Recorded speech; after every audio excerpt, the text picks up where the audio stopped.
दोस्तों आज पेश है खूनी पड़ी अंतर। ये कवच चित्र है इसका। प्रातः होती ही गंगाराम पटेल और बुरा की नाई आगरा की से चल दिए। बुरा की बैलों को आगे जल्दी आको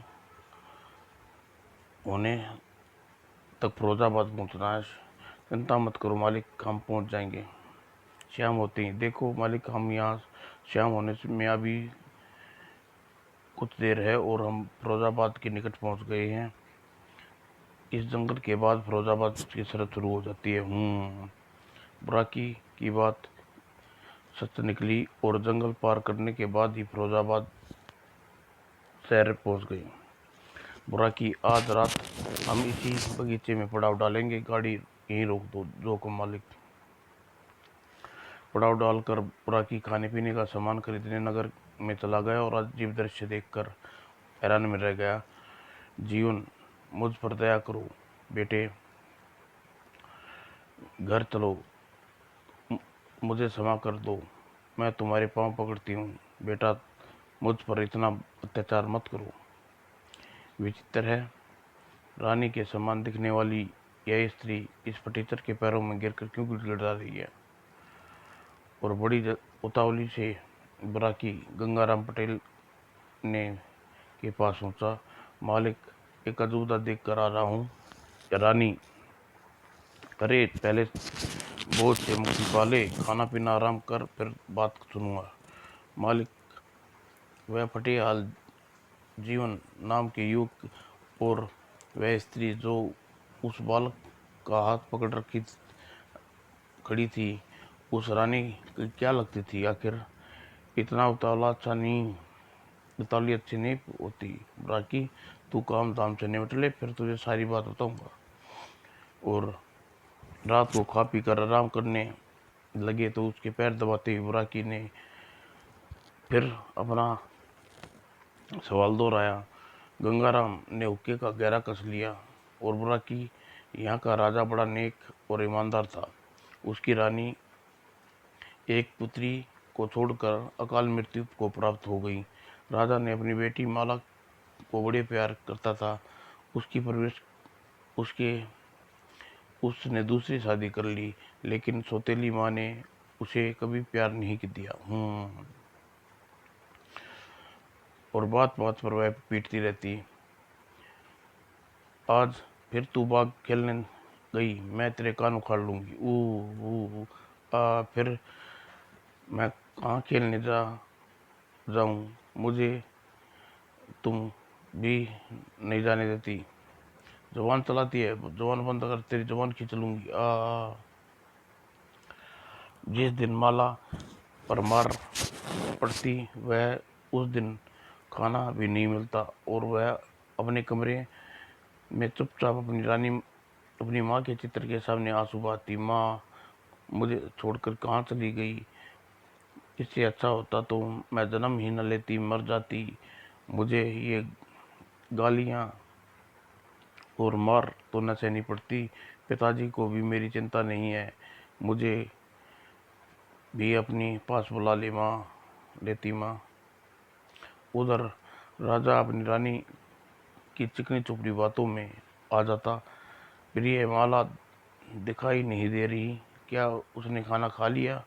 वह तो बहुत पहले खा चुकी है स्वामी, इस वक्त तो वह सो गई होगी। सिर उसके सिर में आज दर्द था वह खिला पिला कर सुला दिया। तो वैद्य को बुला लिया होता। कहाँ है वे। आपने मुझ पर भरोसा नहीं है क्या। सौतेली माँ हूँ इसलिए आप ये देखने के लिए कह रही हैं। मैं इतना भी नहीं उसे प्यार करूँ कि आप तो।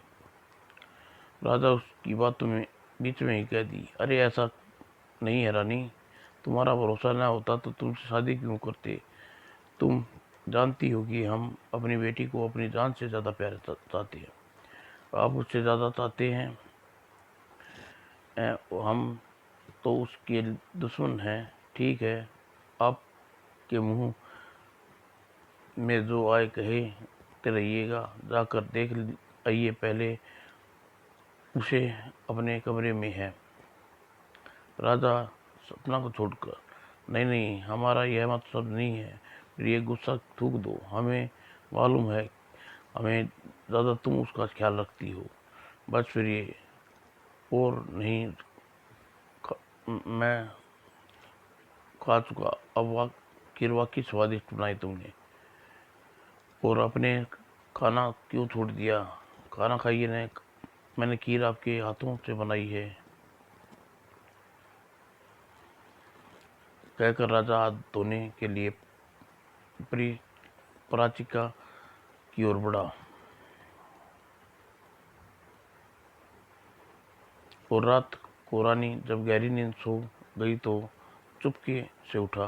पता नहीं मेरी बेटी के सिर में दर्द अब कैसा हुआ, चलकर देखना चाहिए। और राजा ने चोरी से माला के कमरे में पहुंचा और देखा माला रोते रोते अपनी माँ के चित्र के सामने सो गई है। ओह, लगता है मेरी बेटी रोते रोते सोई है। तो क्या रानी माँ, क्या मुझे रानी ने झूठ कहा था? तो राजा के पास मेज पर खाना देखा और इसमें खाना भी नहीं खाया। उप सतोली माँ ने फिर सगी माँ की जगह नहीं ले सकती। और राजा अपनी बेटी माला को जगाया और माला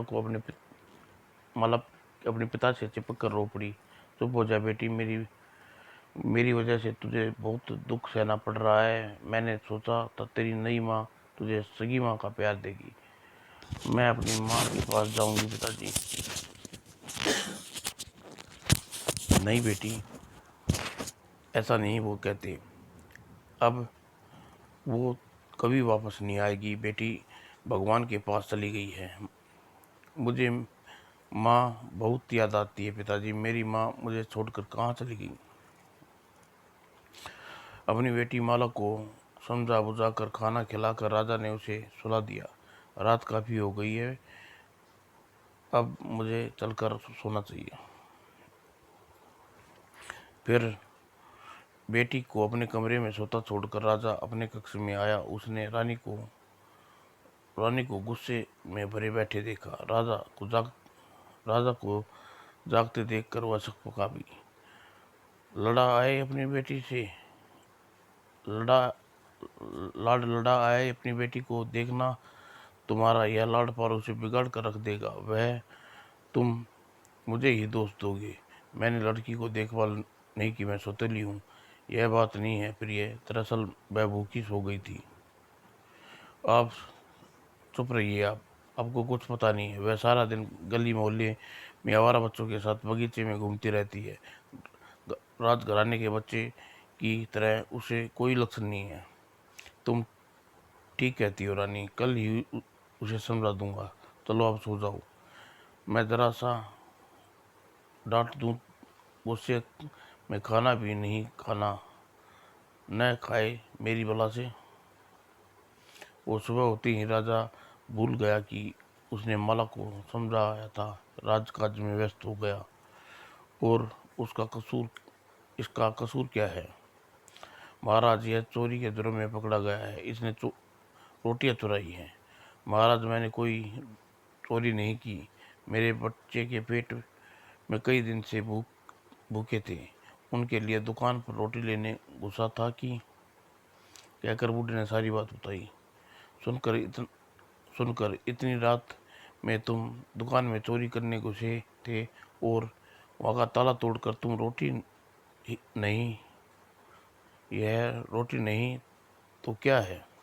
चोरी नहीं तो क्या? महाराज रहम कीजिए, मेरे बच्चे कई दिनों से भूखे थे। उन्हें राजा की उसने बात काटी। इसका मतलब तो यह हुआ कि तुम चोरी करने लगो और महामंत्री रात कारागार में डाल दो। इसके बच्चों को रोटी पहुंचा दो, वे भूखे नहीं रहने चाहिए। जोग्य महाराज। और इस तरह दिन व्यतीत होने लगे, लेकिन माला बाग बगीचे में जाना नहीं छोड़ा। माला वो ऊपर वाली डाली पर पका आम, उसे तोड़ना। अरे हट ठहर, ज़्यादा ऊपर चढ़ाएगी तो हाथ पैर तड़वाएगी। और सौतेली माँ भी माला को पीटना नहीं छोड़ा। तू अपनी हरकतों से बाज नहीं आई, तेरी खाल उधेड़ दूंगी। बोल क्यों आई थी यहाँ बाग में? ओ छोड़ दे माँ, ओ छोड़ दे, तो मुझे छोड़ दे। और इसी तरह पिटते पिटते राजा की बेटी माला एक दिन जवान हो गई और राजा ने उसे समझाया, देखो बेटी, तुम्हारी माँ ठीक कहती है, तुम बड़ी हो गई हो, तुम राजकुमारी हो, तुम्हारा इस तरह छोरों लोगों के साथ खेलना उचित नहीं है। लेकिन पिताजी, वे छोटे लोग तो इंसान हैं, फिर वे मेरी सहेली, बचपन से मेरे साथ है, हम साथ हैं। राजा को गुस्सा आ गया, खामोश रहो, तुम्हें मैंने तुम्हें कह दिया कि तुम महल से बाहर नहीं निकलोगी, जाओगी तो तुम्हें राजघराने की इज्जत का कोई सम्मान नहीं है। ठीक है, मैं आज के बाद कभी महल से बाहर नहीं जाऊंगी, खाना पीना भी छोड़ दूंगी मैं। राजा के माथे में बल पड़ गए। बस बस, मुझे ज़्यादा दोष मत दो, खाना नहीं खाना तो मत खाना, भूख सताएगी या मुझे। आज मेरी माँ जीवित होती तो क्या मुझे भूखा रहने देती? बस आज की ही तो बात है। राजा चौंका, आज ही की बात है? हाँ, आज मैंने अपनी सहेलियों के साथ नदी के तट पर स्नान करने जाना है। मैं उन सभी को बुला चुकी हूँ, वो मेरी परीक्षा कर रही हैं। राजा को कुछ सोचा, फिर बोला, ठीक है, आज तुम चली जाओ, लेकिन फिर कभी जिद तो नहीं मेरी रानी। मैं तेरी रानी हमेशा के लिए महल से निकाल दूंगा। जिद की तो तेरी शादी करके तुझे हमेशा ऐसा। और माला नदी में स्नान करने के लिए चली गई और रानी राजा के आड़े हाथों लिया। आप यहाँ के राजा पर हैं, आपको अकल जरा भी नहीं है। आपकी बेटी जरूर बिगड़ कर रख दोगे। आपके घराने की इज्जत पर जरा भी ख्याल नहीं है। क्यों उसे भेज दिया नदी पर नहाने? नदी पर उसे नदी पर उसे खा नहीं जाएगी रानी। हमारी बेटी है, अपनी ओर आंख उठाकर भी आंखें निकाल लेंगे। और उधर नदी में माला अपनी सहेलियों के साथ नहाती और अटकेलियां कर रही थी। तभी बड़ी और पानी में मगरमच्छ माला पर पैर पर काट लिया और एकाएक माला चीख निकल गई और सहेलियां हड़बड़ा गई, हे राम, बचाओ बचाओ मेरा ओ मगरमच्छ। और मगरमच्छ माला को पानी में खींचने लगा तो माला छटपटाने लगी, उसकी सहेलियां और शोर मचाने लगी, बचाओ बचाओ, राजकुमारी को बचाओ। और वहीं पास में एक युवक लकड़हारा जंगल में लकड़ियां काट रहा था। उसके कानों में उनकी सहेलियों की चीखें पड़ी तो वह पेड़ से कूद गया और नदी की तरफ, कोई मुसीबत में है। और नदी में राजकुमारी बाला मगरमच्छ के जबड़े में फंसी देख युवक ने एक पल की विलंब नहीं किया और कुल्हाड़ी समेत सहित पानी में कूद गया। और मगरमच्छ के पास पहुंचकर युवक ने उस कुल्हाड़ी से वार किया। राजकुमारी माला के पैर छुड़ाकर मगरमच्छ खुले जबड़े में युवक पर झपटा और युवक ने कुल्हाड़ी फेंक के मारी और कुल्हाड़ी मगरमच्छ के खुले मुंह में फंस गई और वह तड़प उठा। युवक फौरन पलटा और राजकुमारी माला की ओर देखा तो वह तेजी से बाहों में नदी में जा रही थी। इसे यहीं छोड़, पहले मुझे उस युवती को बचाना चाहिए।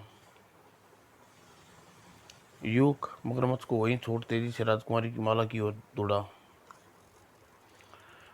कुछ देर बाद सहेलियों ने देखा पानी में दूर दूर तक राजकुमारी माला दिखाई नहीं दे रही। न युवक, ए भगवान, दोनों कहाँ चले गए? कहीं डूब तो नहीं गए? हमें तुरंत महाराज को खबर कर देनी चाहिए। सहेलियों ने महाराज महल में जाकर राजकुमारी के मगरमच्छ द्वारा खींचे की जाने की झूठी बात बता दी और जाने किस डर से उन्हें उस युवक के बारे में कुछ न बताया। सहेली के मुख से सारा किस्सा सुनकर राजा अवश्य दुखी उठा। हाय मेरी बेटी, मंत्री जी, नदी में फौरन जाल लवाइए, कम से कम उसकी लाश ही मिल जाए। मुझे क्या मालूम था कि मेरी बेटी आज आखिरी बार मुझसे विदाई ले रही है। मैं जल्दी ही महामंत्री ढूंढो उसे। जी महाराज। और उधर भाव काफी आगे जाकर युवक बेहोश माला को पानी से निकाल लिया और कुछ देर उपचार करने के बाद माला होश में आ गई और माला तुरंत युवक को देखने लगी। कौन हो तुम और मुझे इस प्रकार क्यों बचाया? किसने बचाया? परमात्मा ने भी आपकी रक्षा की है। मैं जीवन हूँ और ये किसान का बेटा हूँ। और जब मैं लकड़ियाँ काट कर गुजर रहा था गुजारा करता हूँ, आपकी पुकार सुनकर मैं ईश्वर ने मुझे आपकी रक्षा के लिए भेज दिया। और जीवन ने नम्रता भरे व्यवहार पर माला बेहद प्रभावित हुई और उसे पैर के जख्म का ख्याल आया। आह मेरा पैर, मगर आपने पैर के जबड़े में जख्म कर दिया है। गनीमत समझिए कि पैर में जख्म किया है, कहीं मुझे देर हो जाती तो आपको समोसा निकल जाता। ओह, आप आप इतनी बड़ी होकर भी जरा भी मगरमच्छ से जरा आप इतनी बड़ी होकर उस जरा से मगरमच्छ से डर गई। आप जानती रहती कहाँ है? माला आश्चर्य से जीवन को देखा। अगर अरे तुमने पहचानने में यहाँ का राज आपकी पुत्री माला हूँ, बैलम में रहती हूँ। ओह, तो आप राजकुमारी हैं, राजा की बेटी। मुझे केवल 2 रोटियां चुराने के अपराध में मेरे पिता को कारागार में डाल दिया। क्या कह रही हो तुम? मैं सच कह रहा हूँ। ठीक कह रहा हूँ। 10 बरस पहले मैं तुम्हारे मैं और मेरे छोटे भाई बहन भूख से तड़प रहे थे। हमारी सारी फसलें राजा राजा ने बर्बाद बदमाश कोतवाल दुर्जन सिंह ने हड़प ली थी। फिर एक दाना भी उसने नहीं छोड़ा। हमारी भूख और पिताजी ने देखी नहीं गई। वह रोटी की का इंतजाम करने के लिए नगर में चले गए। वहां पकड़े गए और महाराज ने उसे कारागार में डाल दिया। हमारे लिए रोटी भेज भेज दी, लेकिन जब बहुत देर हो चुकी थी तो मेरे दोनों भाई भूख से तड़प तड़प कर मर गए। लेकिन पता नहीं मैं पापी कैसे बच गया। ओह, क्या तुम्हारे पिताजी भी अभी भी कैद में हैं क्या? गरीबों का कोई नाम नहीं होता। राजकुमारी, चलिए आपको आपके घर छोड़ दूं। और जीवन राजकुमारी का सहारा देकर महल तक ले आया। राजकुमारी सैनिकों को देखकर प्रसन्न हो उठे। राजकुमारी, आपको ढूंढने के लिए हमारे नदी में पानी छान डाला। आप कहाँ थी? मैं पानी में बह गई थी, इस युवक ने मुझे बचाया है। और अधिकारी जीवन को वहीं छोड़कर सैनिक अधिकारी जीवन को वहीं छोड़कर राजकुमारी को महल में ले गया।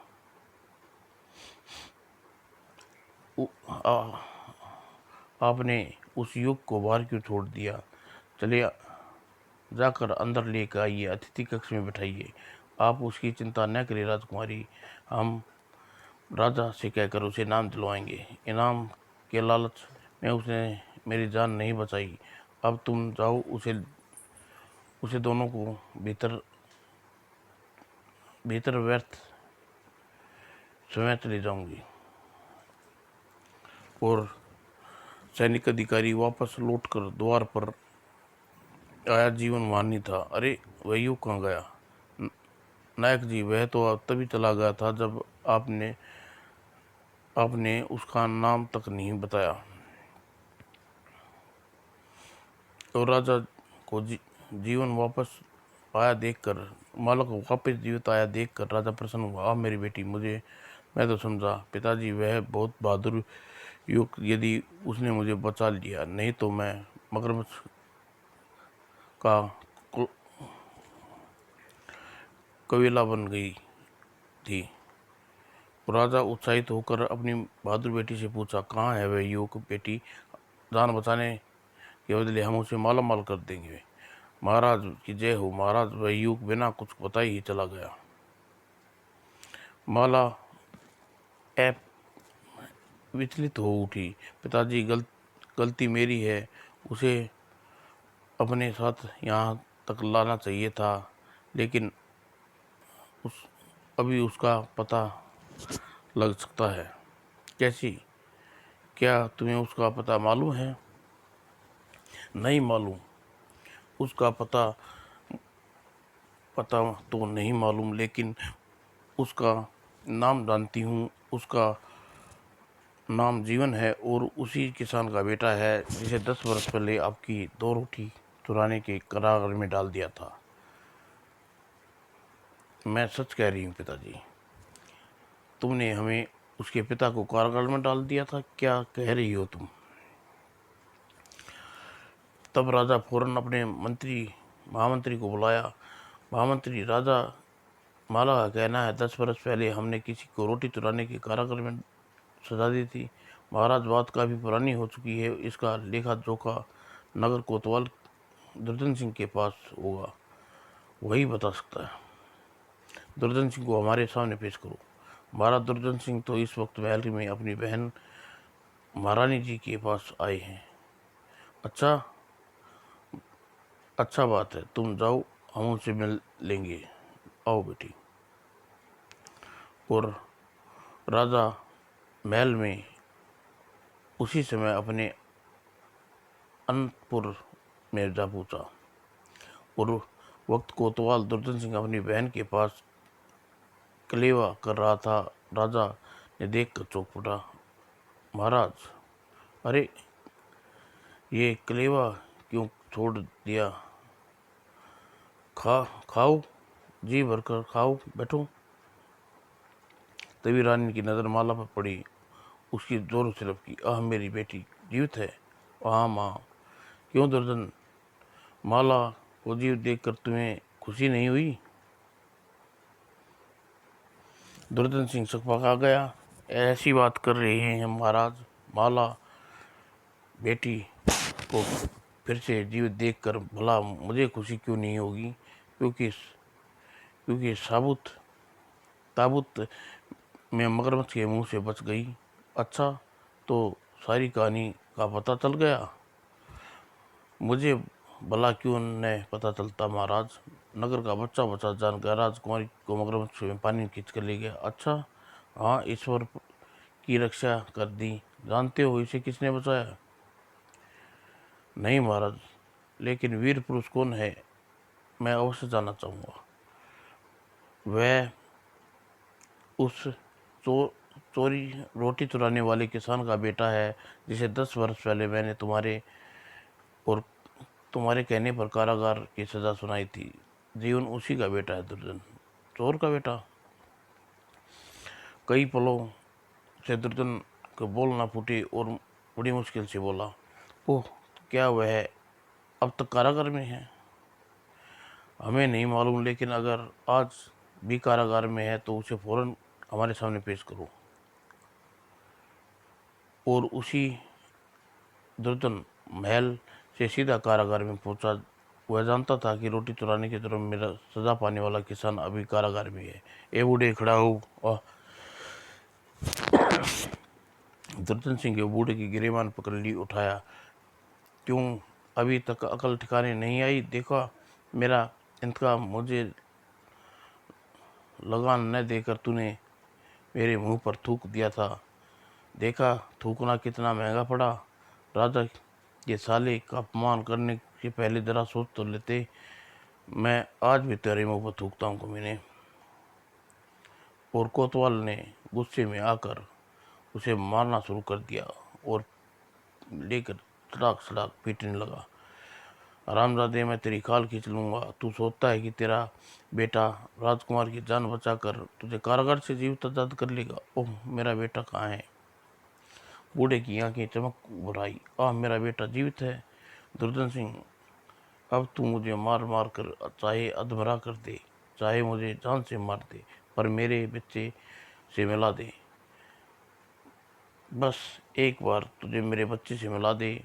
बड़े होने वे बड़े हो गए होंगे, तू मुझे उनसे मिलवा दे। बोल, और कुछ नहीं बोल। ज़रूर मिलवा दूँ, ज़रूर मिलवाऊँगा। दो दो तो पहले ही ऊपर चले गए हैं, पर न जाने यह तीसरा कैसे बच गया। लेकिन अब इसके जीवित बचने से बच्चे को मौत के मुंह में से नहीं बचा सकता, और उसे मैं भेज दूंगा उसी से मिलने के लिए। नहीं नहीं, यह नहीं हो सकता, तू उसे नहीं मार सकता। और दुर्जन सिंह कारागार से सीधा राजा के पास आया और उसने झूठ बोला। महाराज, वह किसान तो कारागार में विरोधी हो गया था। 5 साल पहले उसे कारागार की दीवार में तोड़कर भागना चाहा तो उसकी इसी कोशिश में मुठभेड़ में उसकी गर्दन उड़ा दी गई थी। ओह, फिर तो मजबूरी है। लेकिन पिताजी, जीवन तो अभी ढूंढा जा सकता है। किसान की बस्ती में उसका नाम लेकर पूछा जाए तो उसका पता चल जाएगा। मैं तो उसे ज़रूर तलाश करवाऊंगा। बेटी, तुम्हारे जीवन की रक्षा करने मुझे उस पर अभी उपकार किया है। और राजा की आज्ञा पर कर्मचारियों ने जीवन की तलाश में जुट गए। क्यों भाई, गांव में कोई जीवन नाम का युवक रहता है जिसके पिता रोटी की चोरी के जुर्म में कई वर्ष पहले सजा हुई थी? हाँ हाँ, रहता है। वह इस समय वह जंगल में लकड़ियाँ काटने गया हुआ। अक्सर वह जंगल में ही रहता है। उधर राजकुमारी राज कर्मचारी जीवन को ढूंढ रहे थे। उधर भाई बहन अलग खिचड़ी पका रही थी। बहन, मैं जो कुछ कर रहा हूँ तेरे भले के लिए कर रहा हूँ। तू सोच, अगर राजा को इस युग की तलाश करवा लिया तो ज़रूर राज्य में कोई ऊंचा ओहदा दे देगा। और वह, मुझे लगता है कि कहीं अपनी बेटी की शादी उससे न कर दे। नहीं, ऐसा नहीं हो सकता। मेरे जीते जीत ऐसा कभी नहीं होगा। दुर्योधन अपनी बहन को समझाया, और अगर ऐसा हो गया तो इस राज्य पर पूर्ण अधिकार करने का तेरा सपना कभी पूरा नहीं होगा। मैं उन दोनों को रास्ते से हटा दूंगी। मेरा काम तुझे सतर्क करना था बहन, बाकी तू जाने। और तेरा काम मैं जैसा कहता हूँ वैसा हो जाएगा। ठीक है भैया, एक तुम्हारा ही तो सारा है। आखिरकार राज कर्मचारियों ने जीवन को खोज ही निकाला। क्यों भाई, तुम्हारा नाम ही जीवन है। तुम राजकुमारी को छोड़ने महल आए थे, तुम्हें राजकुमारी के जीवन की रक्षा की थी। मेरा मेरा ही नाम जीवन है, पर राजकुमारी के जीवन की रक्षा करने वाला मैं तो भगवान है। यह तुम्हारी मानता है भाई, जो तुम ऐसा कहते हो। नीचे आओ, महाराज तुमसे मिलने के लिए उत्सुक है। तुमसे मिलने बिना वह एक पल भी नहीं चैन। वो तो ठीक है, राजकुमारी तो मुझे दरवाजे तक छोड़ कर चुपचाप अपने साथ चली गई थी, मुझे जैसे पहचानती ही ना हो। इस संबंध में राजकुमारी जी का कोई दोष नहीं है। उसे तुमसे अतिथि गृह में बैठने का आदेश दिया था, लेकिन तब तक मैं लौट कर आया। तुम जा चुके थे, इसके लिए मैं क्षमा का प्रार्थी हूँ। अरे अरे, नहीं नहीं, भला इसमें क्षमा मांगने की क्या बात है। मैं कोई यहाँ का राजा हूँ। ठहरो, अभी तुम्हारे साथ चलता हूँ। और राजा ने को देख जीवन इतना पसंद आया कि उसने विचार उठ गया, क्यों न अपनी बेटी बाला का शादी जीवन से कर दी जाए। बेटी, इस बहादुर नौजवान से तुम्हारे जीवन की रक्षा की है, अतः तुम्हारे जीवन पर अब इसी का अधिकार है। मेरे ख्याल से इससे अच्छा योग्य वर तुम्हें तलाश कर दूसरा नहीं मिलेगा। पिताजी, आप मुझसे क्यों पूछ रहे हैं? इनसे पूछिए। और राजा की प्रशंसा का को जीवन ने ठुकरा न सका और दूसरे दिन मुहूर्त में राजा ने दोनों की शादी कर दी। बेटी, तुम्हारी बहादुरी बड़े उपहार के साथ दूसरा कोई नहीं कर सकता। विवाह के बाद माला के साथ महल में ही रहने लगा और इस पर रानी को और भी ज़्यादा जहरबुझी छुरी की तरह तेज हो गई। भैया, जल्दी से कुछ करो वरना अब बर्दाश्त नहीं होता। जब वह महाराज से किसान का लड़का दामाद बनाकर महल में रखा है, तब से उसने मेरा ख्याल ही छोड़ दिया है। बहन, मुझे तो यह पता है कि राजा जल्दी ही लकड़हारे का राज तलक करने वाले हैं। और रानी क्रोध से भरकर पुकार उठी, नहीं, ऐसा नहीं हो, कदापि नहीं होने दूंगी। मैं भी दर दर की ठोकरें न खिलाई तो मेरा नाम भी दीपिका नहीं। और ऐसी तरकीब लड़ाओ बहन, सांप भी मर जाए और लाठी भी टूटे।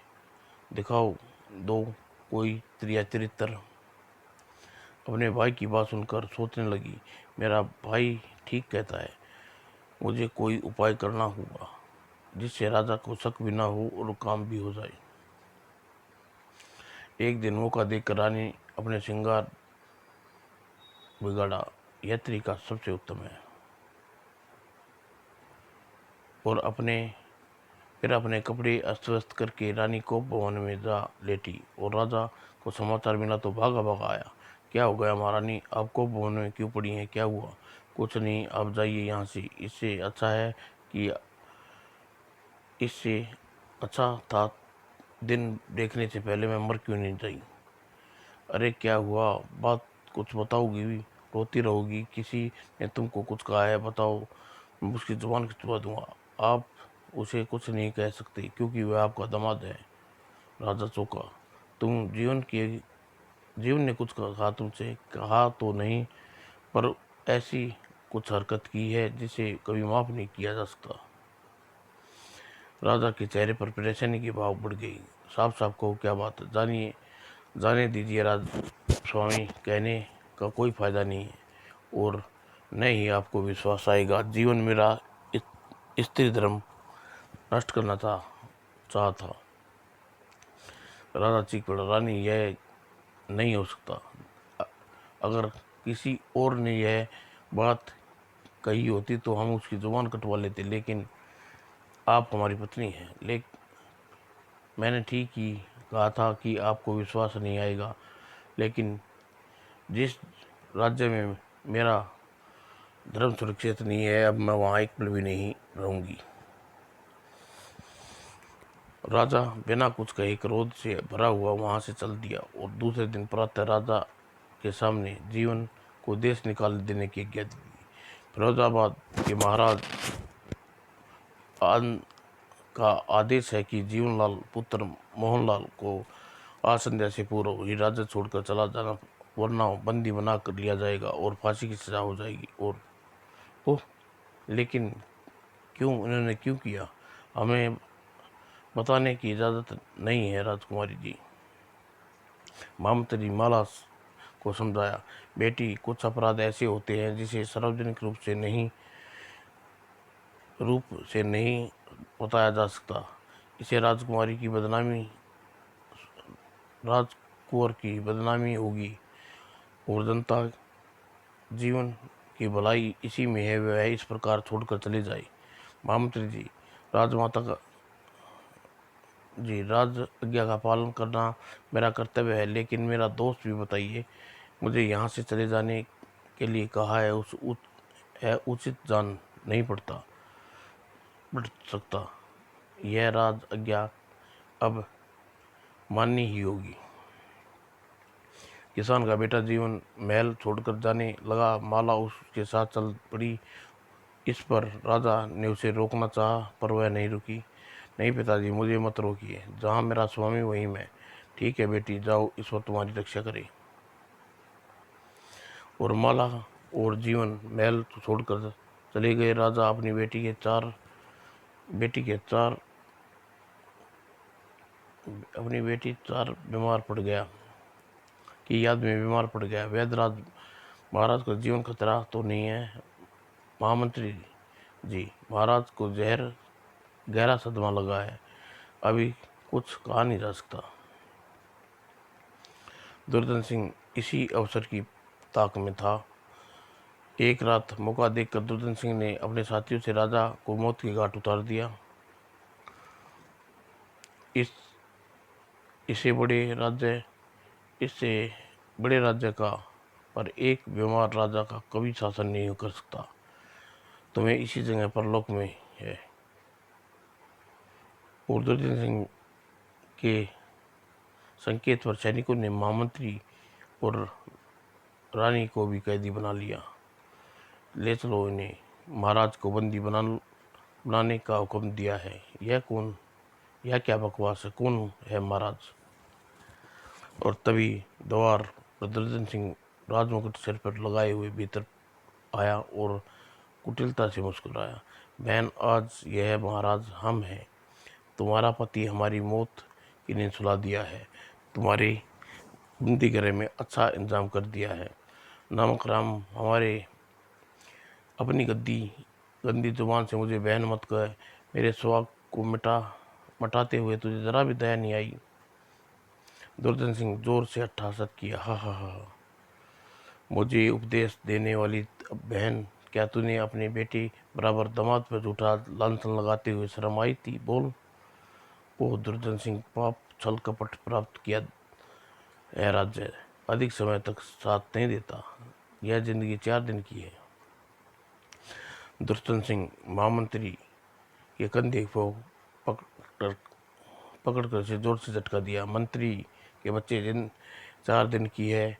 यह उपदेश बहुत बार सुन चुका हूँ। इस 4 दिन की जिंदगी में अगर एक दिन का राजा का सुख और वैभव प्राप्त हो जाए तो मेरे लिए वह बहुत है। समझ गया? फिर बोल। महाराज दुर्योधन सिंह की जय। और महामंत्री को अपनी जय जयकार बोलते दुर्योधन सिंह खुश होकर उद्देश्य दिया। महामंत्री को छोड़ दो और रानी को बंदी गृह में डाल दो। जो आज्ञा महाराज। और रानी को क्रोध में भरकर चीखने लगी। दुर्योधन सिंह, तेरे सर्वनाश हो जाएगा। हा हा। और दूसरी ओर माला और जीवन दूसरी राज्य में मजदूरी और बोझ ढोकर अपना पेट पालने लगे। प्रिय, मेरे लिए तुम अपना राजमहल सुख क्यों छोड़ दिया? मैं पहले ही गरीब था, आज भी हूँ, मुझे कोई फर्क नहीं पड़ता इसमें। ऐसा न कहो स्वामी, आपके साथ मेरे जीवन का सुख दुख है। और कुछ महीने बाद माला ने एक सुंदर पुत्र को जन्म दिया। प्रिय, हम अपने बच्चे का नाम चंद्र के किशोर रखेंगे। अच्छा नाम है, आपकी पसंद है, वो मेरी पसंद है। और धीरे धीरे चंद्र किशोर 4 वर्ष का हो गया। माला यात्रियों का एक दल शिवरात्रि के काशी पर जा रहा है। मैं उनके साथ चलने में मुझे उन दल की लकड़ियाँ काट कर लाने और खाना बनाने में मदद का काम मिल गया है।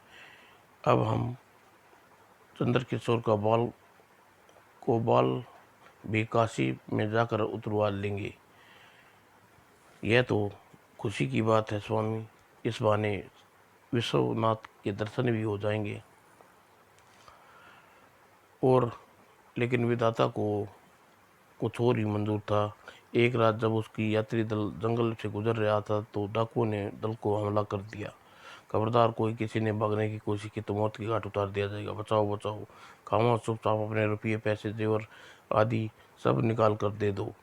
और शोर मचाने का कोई फायदा नहीं होगा, क्योंकि बचाने वाला कोई नहीं आएगा। जीवन ने हिम्मत करके एक डाकू पर कुल्हाड़ी से वार किया। मेरे जीते जी तुम्हें इन्हें नहीं लूट सकते।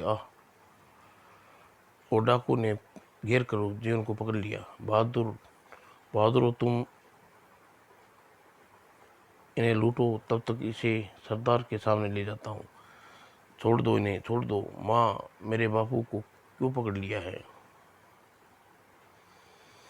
और यात्रियों को भी लूट लूट लूट लाटा कर ये डाकू भगा दिया। जीवन माला को सरदार के सामने ले गई और सरदार जीवन की माला को देखकर चौंका। अरे तुम तो जीवन और माला हो। मामा मामा आप डाकू के सरदार? हाँ बेटी, तुम्हारे आने के बाद मेरे महाराज हाँ बेटी, तुम्हारे जाने के बाद मेरे और महाराज के साथ कुछ बहुत बुरा हुआ। क्या हुआ मेरे पिताजी महाराज को? मामा बेट नहीं बेटी, तुम्हारे पिताजी महाराज महामंत्री ने मार डाला। नहीं, दुर्योधन सिंह ने अपनी पूरी बात की। अरे और कहने को तो राज गद्दी पर रानी को बैठा दिया और राज का असल में वही देखता है। मैंने विरोध किया तो मुझे राज्य से निकाल दिया। यही काम करता हूँ और डाका लूटपाट अपने अपने लिए नहीं करता, बल्कि दुष्ट मंत्री का बदला लेने के लिए और सिपाहियों को तैयार करने के लिए और हथियारों के लिए पैसा चाहिए। ओह,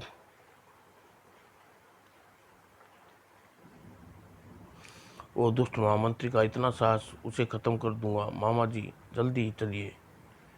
धीरज रखो बेटा, अवसर आते ही हम उस महामंत्री का नाम निशान मिटा देंगे। तुम हमें मिल गए हो, तुम ही इस राजगद्दी के हकदार हो। मुझे राजगद्दी का कोई लोभ नहीं है मामा जी, पर उस दुष्ट हत्यारे को नहीं छोड़ूंगा। और एक रात दुर्जन सिंह जीवन सिंह को लेकर फिरोजाबाद महल पर आक्रमण कर दिया और आगे बढ़ रहे बहादुर दुश्मनों को जिंदा नहीं छोड़ना चाहिए। और कुछ देर में दुर्योधन सिंह के सिपाहियों ने महल के ऊपर कब्जा कर लिया और दुर्योधन सिंह को जीवन ने महामंत्री को गिरा। जीवन बेटा, तुम इसके साथ, तुम्हें मालूम है यह महाराज का हत्यारा है?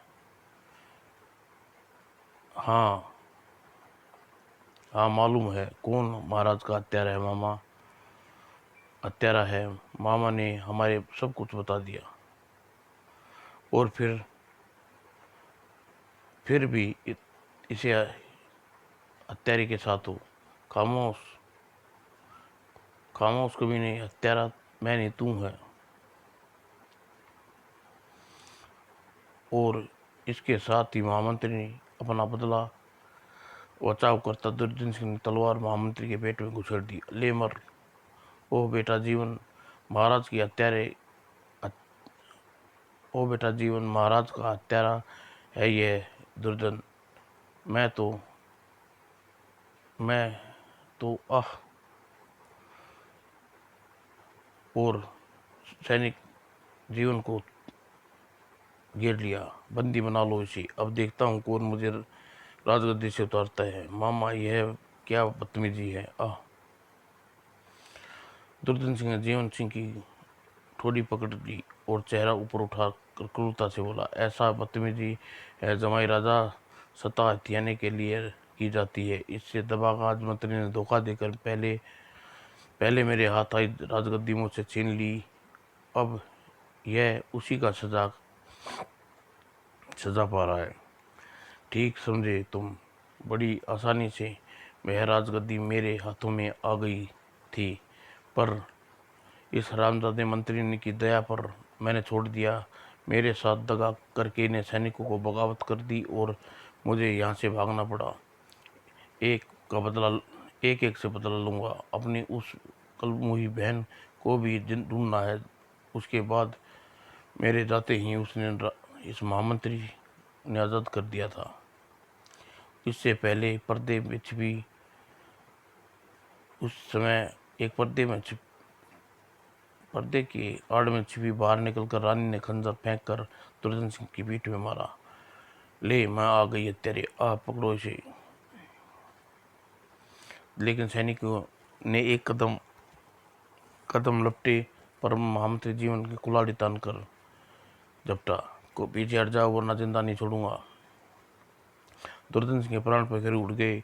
सैनिकों मरा देख कर शस्त्र डाल दिए और रानी जीवन से सामने हाथ जोड़ी। बेटा मुझे माफ़ कर दो, मैं मुझ पर झूठा लांछन लगाया। अपने भाई की बातों में आकर मैंने तुम्हारे साथ बुरा सलूक किया। यह राज्य तुम्हारा है माता, तुम ही इसे संभालो। मुझे और माला को अपने रास्ते बच्चे के पास लौटना है।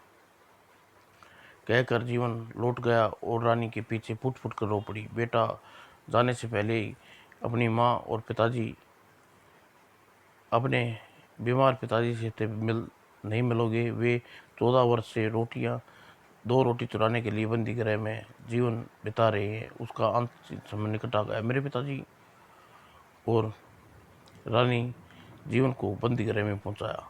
ओ पिताजी, यह देख कि मैं आ गया हूँ, आपका बेटा जीवन। आप कुछ बोलते क्यों नहीं पिताजी? पिताजी, जालियों में यह दशा बना दी है आपकी। और रानी सिसकती हुई बूढ़े के सिर जीवन की बाहों में झूल गया और जीवन ने उसे गोद में उठाकर बाहर निकल आया। अब इसे कुछ नहीं है बेटा, इसका शरीर पूरा हुआ। इसकी मौत के लिए मेरा भाई दुर्जन सिंह जिम्मेवार है। इसे फंसाया था। और नदी के किनारे जीवन ने अपने पिता का चिता की अग्नि दी और दूसरे दिन अपने पिता की जल अग्नि देकर वह अपनी पत्नी और बेटे के पास आया और संक्षिप्त में उसने माला को सारी कहानी सुनाई और वहाँ से चल दिया। आओ माला, अब चलें, शायद हमारे भविष्य में अभी काशी के दर्शन नहीं है। अब हम कहाँ जाएंगे माँ? अपने घर जाएंगे बेटा, आओ।